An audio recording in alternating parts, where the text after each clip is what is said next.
Everybody, happy Friday Eve. Are you sick of me yet? If you were watching Morning Express this morning, we spent 4 hours together from 6 to 10. And now I'm bringing you an IG Live that I am so thrilled about. Elle Duncan, a superstar at ESPN and also just an incredible human, is joining me today. She and I were on a panel discussion about Women's History Month. And I was describing it when I was promoting this IG Live as, there are just some people that you feel like you are friends with when you've just met them.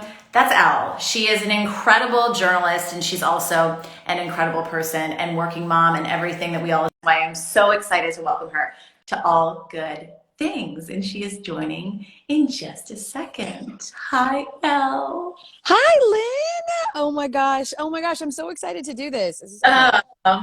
I was saying, I was describing you as, those people that you just meet and you talk to for a second, but you feel like you've been friends with them forever. That's Elle. Yes. That's you. You just have this like super warm way about you that is like you come across that way when you're doing television, but it's really rare that you meet someone and they're also that exact same way, and that's exactly who you were. So I was so excited that you were as nice as I had hoped and believed in my mind you would be, Lynn. You're so sweet. I feel the exact same way about you, by the way. We were on this panel for Women's History Month, and I was just so inspired. I left that feeling like there's so much more I want to do in my life, and you just had so many. So I'm really excited to share that with the viewers here today. So let's just start with the headline that I took away from it, which is, how far have we really come? I mean, you are this superstar on ESPN, and you just came back from maternity leave, and you got promoted. And for all of us moms who struggle with working and maybe feeling like this is holding us back in our careers and we can't be good at both things, how did you do that?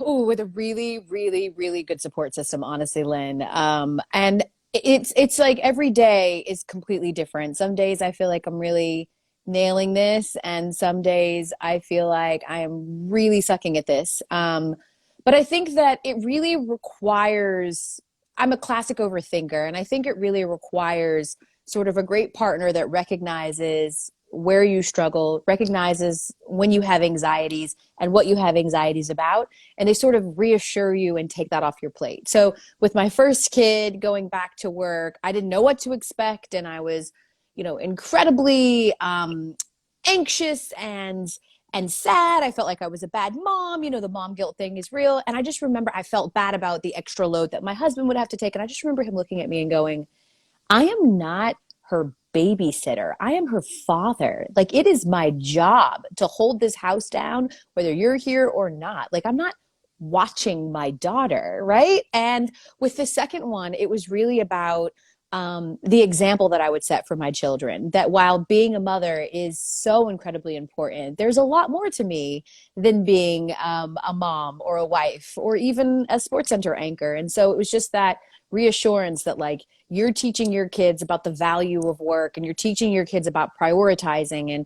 And I've got a great support system with my parents that moved to Connecticut with this kid, so that they could be here and be a daily part of their lives. So I'm not sure that I'm always doing great at this, but I, at the end of the day, try every day. I'm very intentional every day about making sure that I'm putting my family in a place where they can succeed, and that I recognize that I'm proud of myself as well, that it is a huge change to get a promotion and to go back to work after having a baby, especially in this country after 6 or 8 weeks, right? But that I'm doing it with the knowledge that everything's okay at home, and that's a huge relief. And just having that support system, as you point out, towards the end of our panel, they asked us what we thought feminism meant. And I talked about how I kind of wish it would lose the fem part of it, because I think men supporting their wives and the women in their lives is so key. It's key to their success. It's key to our success. That support system of saying you can do anything. And I remember when I was single and I was out there dating, and my sister said to me, it's going to take a really confident guy who's going to be able to handle what you do and to be able to support you and say, I am so proud of you. And to find that is really hard. I feel so blessed. I know you probably feel the same way. I told my husband on our very first date something that I had told a few men that I had dated on our first date. Do not make me hate my job. I have worked so hard for this. It is a huge part of not who I am, but a huge part of what I envision my life to be. And I just cannot have you make me question my motives or my work ethic or any of those things. Please don't make me hate my job because it will ultimately mean that I will resent you. And he said the same thing they all said. I think it's a great job. I would never. And they all did. They all at some point, said something or did something to make it seem like I was in some way choosing my job over them, or that maybe I liked the aspect of being around rich athletes a little bit too much, just things that were really insulting. And it ultimately led to the demise of every relationship that I've had as a grown woman. So he was the first one that like meant it, said it, followed through with it, and continues to remind me of that every single day. Like, you are winning. Keep doing this.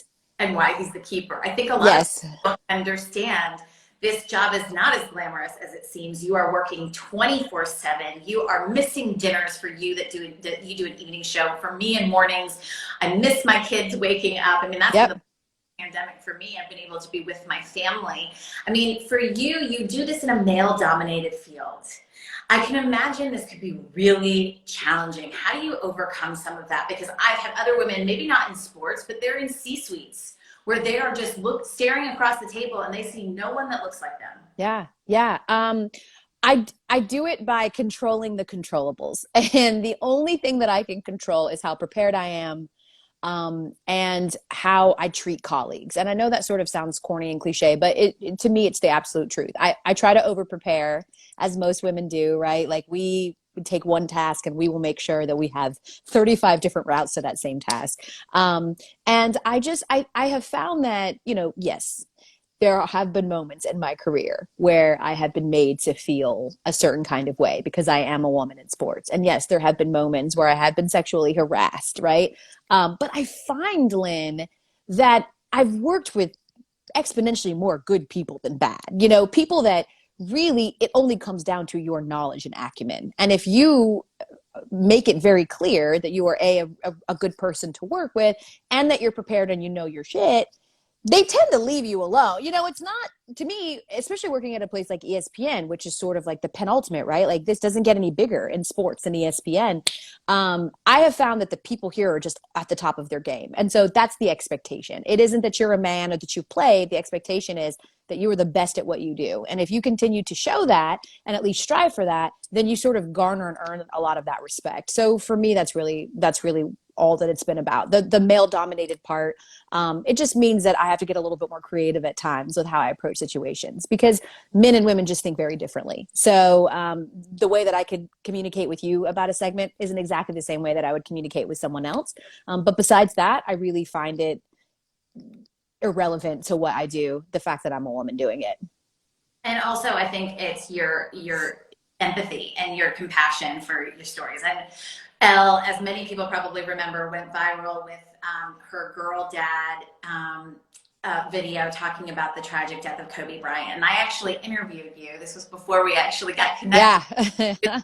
I remember so vividly watching that video and just saying, there aren't a lot or enough journalists out there that express that we understand the gravity of the story and how much it also deeply impacts us, and it almost shares in the grief of other people.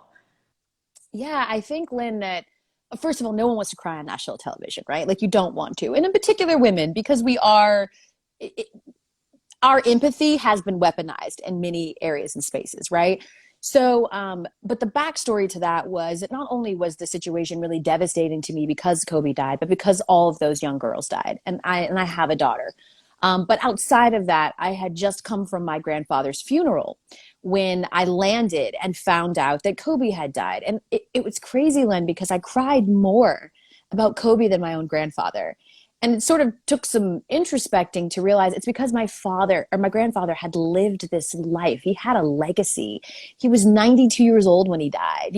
Everyone was sort of relishing in the fact that his pain was over and that his dementia was gone, and he got to, move on and go see his mom again. And it was just sort of this celebration of his life. And conversely, it all just felt too short for Kobe, for those girls. And the emotion was because I was so moved by that interaction with Kobe, like moved to the point where I called everyone I knew after I had that interaction with him and was like, Kobe's hella cool and a super family guy, which is something that people had talked about, obviously, but I just saw it in real life. I saw just the pure joy. Like we were just two parents, one soon to be, one with three daughters, just talking about their kids. And I just remember how special that moment felt because even if he had talked to a million people about his daughters, which I'm sure he had, it felt like he was sharing something with me that was very private. And so when I decided to do the story, I did grapple with sort of the betrayal of he's not even here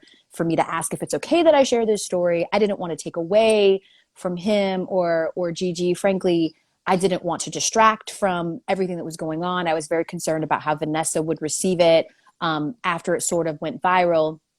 But I think the most encouraging thing, Lynn, was I had people from LA who were really from LA, who were ingrained in Lakers culture, who know LA very well, who were reaching out to me to tell me that it had been sort of a source of healing for the city, that nobody knew where to put all of their anxiety and pain and angst. So they sort of put it into this way to tribute women, to tribute their daughters, to tribute girls.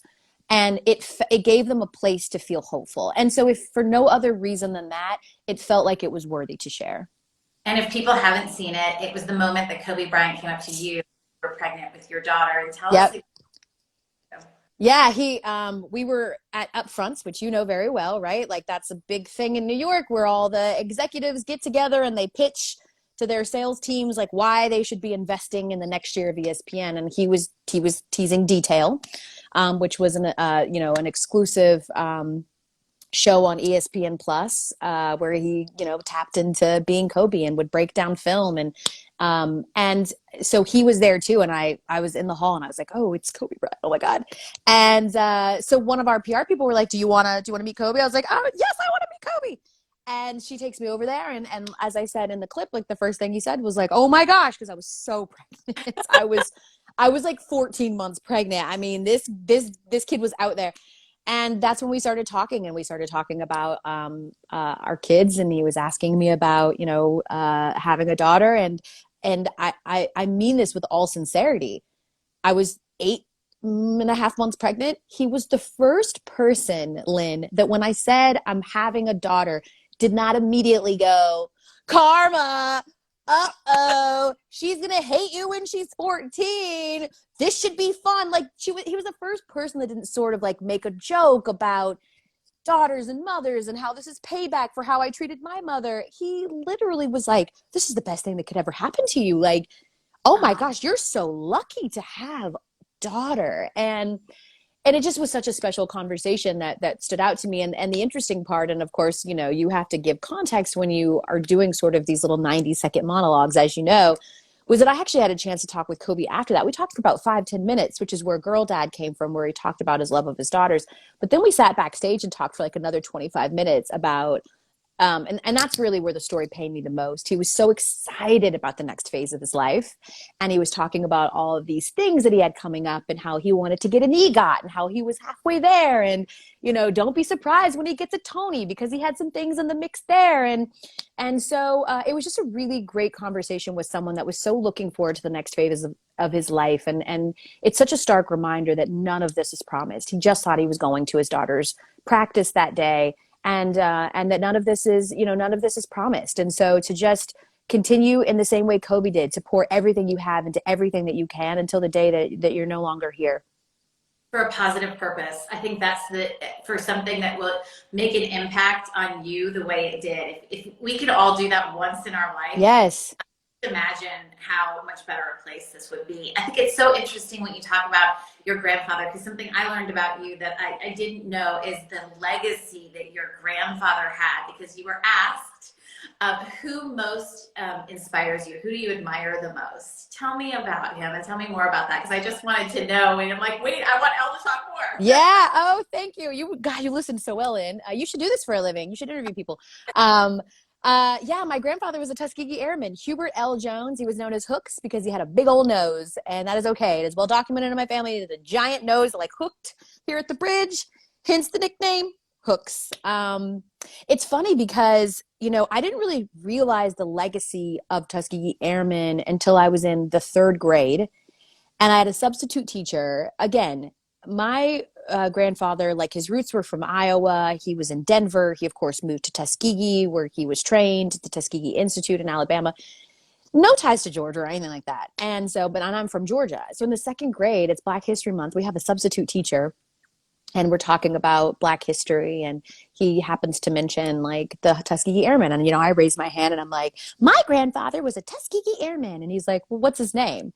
And so I said, Hubert L. Jones. And he was like, Hooks is your grandfather? I was like, do you know Hooks? And he was like, oh my God. The next day he comes back with a book. He was my grandfather's page boy so randomly. And he was inspired by people like my grandfather to continue into the service. And he just told me, because I never got a chance to meet my grandfather. He died when my mom was 19, well before I was born.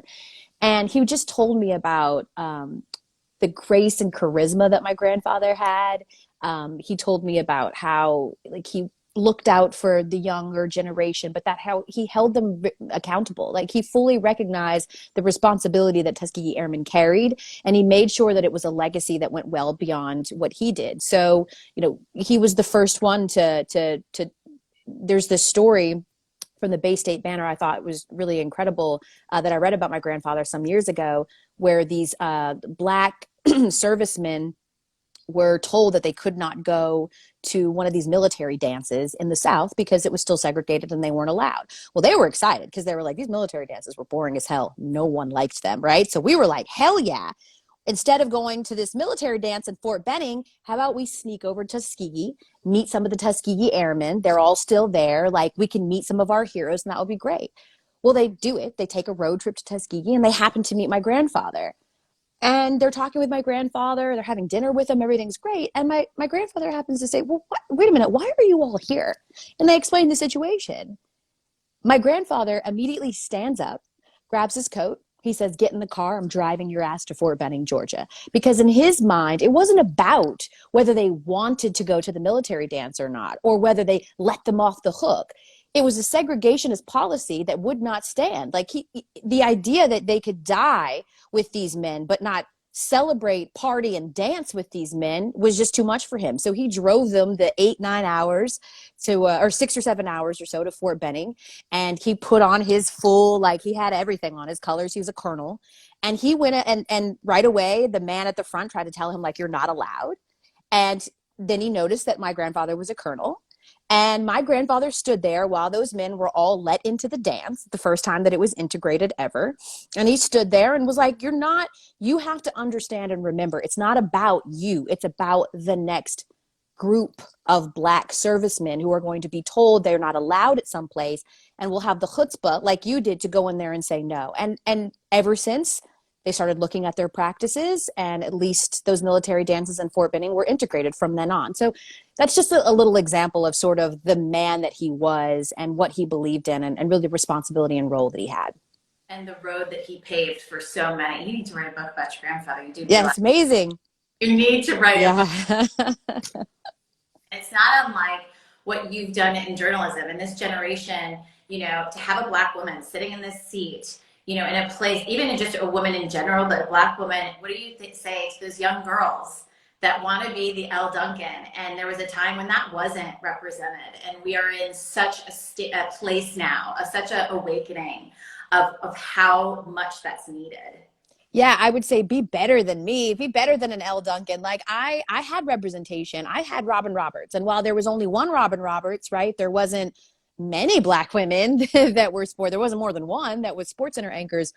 I saw her. I looked up to her. I had Oprah, most of us girls did, right? Looked up to Oprah, and this idea that this poor Black girl could become, the queen of daytime talk, this billionaire, this self-made billionaire. So I did have examples. And that's what I would say is that it's about being disruptors. One of my favorite people that I work with is Maria Taylor. And that's because Maria is one of those people that is about that life. And I mean it in a sense of in front of the camera, she's about that life, trying to open up doors and uplift and amplify Black women, but behind closed doors as well.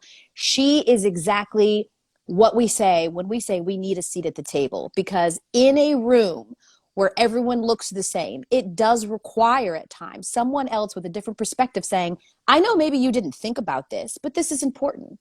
And, you know, I don't think it's the fault necessarily of some people to think outside of their understanding and their perspective, right? Which is why it's important that you have varying perspectives, because it's not, you know, ignorance can be bliss in many situations. And so I would say to those young Black girls who see me and say, you know, wow, I can be on SportsCenter. Hell yeah, you can. But you can be so much more than that too. You know, you can have a seat at the table. You can own the wood that the table's made of. You can do anything and everything. You can be a decision maker. Hell, you can go well past SportsCenter and produce SportsCenter, you know?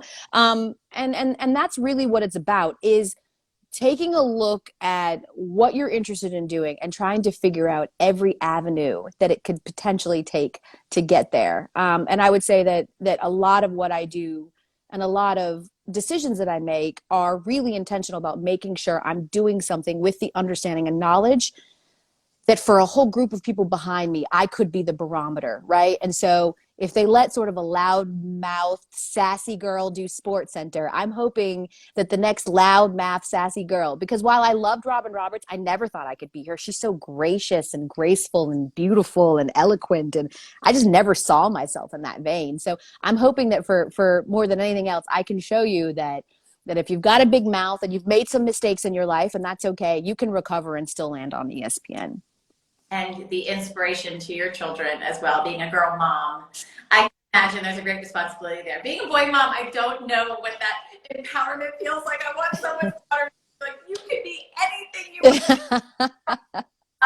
But I also think it's really important to talk about that disruptor. I don't want to lose that, because you say be a disruptor. And we talked about this. We were talking about the Gloria Steinem film in her own words. And being a disruptor gets results, but it gets a lot of resistance. And you have resiliency to understand and push through. If you're doing something that is meaningful, you're probably going to have people try to stop you. It's right. What's the saying, Lynn? Like, with great responsibility comes great, or with great privilege comes great responsibility. I mean, that's exactly it. You know, it's never a comfortable ride, and people are certainly going to do everything that they can to deter and detract you from doing something that's different, because, you know, the idea of disrupting in general means that you're messing with the status quo, and people don't like change in general. They tend to sort of gravitate towards what they know. So I use it as a badge of honor, really, and a source of pride. You know, when I went to Boston, on one hand, it is sad to say that in the year 2013, a Black woman hadn't hosted a sports show for the Red Sox network. You know, I was like, really? And on the other hand, it was, well, okay, well, that's cool. Well, now that I've done it, you know, maybe now we'll get that out of the way and there will be more opportunities. But it is really about going back and forth between sort of being excited about being a trailblazer and also essentially being sort of sad that we're still in this position that we're having to blaze trails in 2021. It just doesn't seem, it doesn't seem possible that we still have so many ceilings to break and so many, you know, new steps to take. It feels like it's an unending battle. But as I told sort of my friends, my Black women friends who were getting a lot of fatigue over this last year, you know, our ancestors and forefathers, they died for the opportunity to have people ask them questions and to find ourselves as a really pivotal moment, an inflection point like we have in this country over the last couple of years, where we're re-examining things. So if they could die for our right to vote, if they could die for our right to simply live as human beings, then we can give of our time. And so that's sort of where I'm at, is I'm open for discussion. I don't think there is a stupid question. I think people recognize genuineness. And so when people come to me with a genuine question about race or about sexism or any of, you know, sort of the other hot button issues, if you will, that we've talked about over the last year or so, I sort of welcome those conversations with open arms, because while it might fall on deaf ears in most situations and cases, even if it resonates with one or two people, that little kernel, right, is a opportunity and a possibility to grow. So that's sort of where I'm at with it. So powerful. I also think that comes from a tremendous amount of confidence. And something I talk about so often is that confidence is not just feeling great about yourself all the time. It's sort of yeah, right? Like it's accepting the great, the bad, the ugly, the beautiful, and unleashing it in some way, shape, or form to influence others. And I think that that's something that you do very masterfully, and something that is so beneficial to viewers, that you bring that to your story. Thank you, Lynn. That means a lot. I truly believe in transparency and honesty. I have lived an incredible life, one that has not necessarily been filled only with good times, but with bad as well. I've made huge mistakes. I've done incredible things and I've done bad things. I have good days and bad. There will be people that will tell you I'm the best person to work with, and I imagine there's someone out there who will tell you not so much. But I'm a work in progress, and I'm okay with doing the work publicly, because I feel like you can't, on one hand, use the public to your benefit professionally, right? Lean on the public to help you make a career for yourself. You can't ask people to watch your show and do those things and then sort of pretend that it ends there. So I do try to be really honest about the missteps that I've made in my life, or where I'm feeling, or mental health, the struggles that I'm having or have had. It's been a tough time over the last couple of months for me, because my son was born with a genetic disorder, a genetic defect. He was born with a defect of his skull. So here I was planning out my next 6 months. I can't wait till he can do that. I can't wait till he can do that. And the day after he was born, I was reminded life has this really funny way of sort of humbling you and changing all of your plans. And instead of planning for 3 months from now when he would finally sleep, I was planning for 6 weeks later when he would undergo neurosurgery. So I feel like people can all relate to people who are attempting to learn life together and learn themselves together. I'm a work in progress, and I'm open and happy to sort of discuss that with people. And I'm glad that it comes through, because that's the most important thing to me, is being authentic. Yeah, I think you make such a good point of, I'm going to lean on the public. I better show them exactly who I am, Yes. not authentic. Elle, Yeah. I knew this would be the case, and that's why I wanted to have you on All Good Things. The whole point of this is to leave people fuller and educated and inspired, and that is exactly what you do. I cannot thank you enough for taking the time, because I know you also have to prep for your show tonight. Yeah. Lynn, thank you so much. I mean, I'm serious when I say you just have this incredible spirit, and I love that you're trying to share stories and good things with people, because we certainly need it. So thank you for the tireless work that you do, in particular because you are in a medium. Like, I can sort of disappear in my work and I can make it fun, and we very rarely have to deal with very serious issues and topics, but that's sort of what you do. And the idea that you do that, but then you come off and in your own sort of platform want to talk about positive things and spread that love and light, I think is really indicative of who you are as a person. So thank you. And I hope that we consider ourselves friends now. Right, Elle. It's the truth, Lynn. I'm telling you, you're going to and you are that light. And that's the whole point of why I'm doing this, is because people like you, others need to learn from and just experience how wonderful you are. Thank you, dear. Thank you, Lynn. Bye, y'all. Take care. Have a great show.